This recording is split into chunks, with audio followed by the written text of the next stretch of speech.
Right, and it's now time for a data point. You're still in the theme of education, looking at the KCSE results of the year 2025. I want us to just take a look at, to refresh our minds on the numbers, the statistics that were there.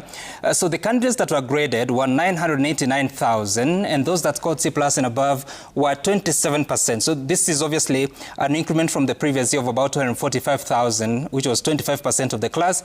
Now 27% qualifying to join the universities. But those that did not, meaning they scored below C+, were 73% in the previous slide. Now, on this, the candidates that scored D+ and below, that is D+, D plain, D-, as well as grade E, the total is 482,030, which is 48.7% of the class. So that's almost half of the class of KCSE 2025 did not qualify to join the universities because they scored D+ and below. Let's now understand the numbers, how they are spread across the different categories of schools. So the national schools, they are sending 37,000 learners to the universities, which is 85% of the class, meaning that in all these institutions, 85 in every 100 will go to the university as long as they're from the national schools. For extra county schools, you have the number there of 101,000, but it is 51% of the class. So that means that all candidates that were in extra county schools, half of them will make it to the university. What happens to the county schools? Some of them are boarding, some of them are not. We are talking about 36,000 are the ones that will make it because they scored a C+ and above, 24% of the class. So this means that the balance of about 76% did not qualify to join the universities because of how they performed, and they come from county schools.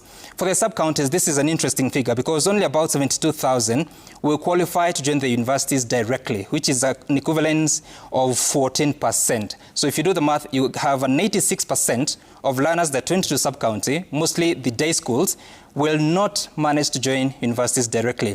When you go to the private institutions, just over 22,000 will make it to the universities, and that is 36%. So this can also give you a case of probability that if you take your child to a sub-county, you have an 86% chance that they will not qualify for university. If you take a child to an extra county school, you have a 50% chance that they will make it to the universities. If you take them to a county school, you have a 76% chance that they will not make it to the university, of course, using the data of the year 2025, and it's also very consistent with what was happening in the KCSE 2024. Now, the next one will show us the quality of grades, because in total, we had grade A's at a total of 1,932. That figure is important because 79% of those came from national schools. 10% of grade A's came from extra county schools, and only less than 1% came from county schools, and obviously 0.93% came from the sub-county, which are generally the day schools.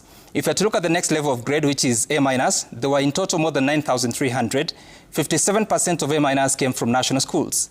25% of them came from extra county schools, and you can see the numbers decline as you progress to the other clusters of institutions. For B+ at a total of 23,990, 34% came from national schools, and 35% came from extra county schools. So you can see that the B+ are spread between national and extra county schools. Only 7% came from county schools, and only 14% came from sub-county schools. For B plain, at a total of 50,000 learners scoring that, only 19% comes from the national schools. So you can see the national schools are dominating with the quality grades of B+, A- and A plain, but you'll find that in extra county, 39%. So majority of grade B's came from extra county schools, and very minimal with sub-county and county schools, which combined have about 33%. Now for B-, which is 80,000 in number, only 10% came from national schools. 40%, which is a significant number, came from extra county. Only 14% are coming from county schools, and a significant number of 28% is coming from the sub-counties. For C+, which is now the minimum entry grade for universities, out of 104,000 candidates scoring a C+, you can see the significant numbers are in extra county at 37% and 33%. So in total, extra county and sub-county schools are contributing 70% of grade C+, very minimal for county at 17%, and also very minimal for national schools at 5%. Let's focus on something else, which looks at the other end of the grades. For D+ and E, remember we already agreed that 48.7% of the class scored D+ and below. That is D+ all the way to grade E. National schools only contributed 1,995. So this number is almost the same number of grade A's in the country. So they contributed only 4.5% of grade D+ down to E. Extra counties contributed 16% of that cohort.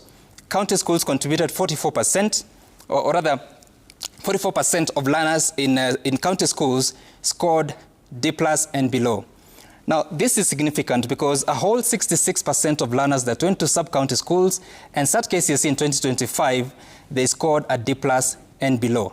And obviously, for private schools, we're talking about 45%. So this is an important chart as well, because it helps you understand that if you take your child to any of these schools, what is the chance of scoring a D+ and below? You can see very high in sub-county schools, very low in national schools, and of course this informs certain conversations on the level of equipment or facilitation in some of these institutions in terms of laboratories, libraries, number of teachers, and who is there and the quality of teaching.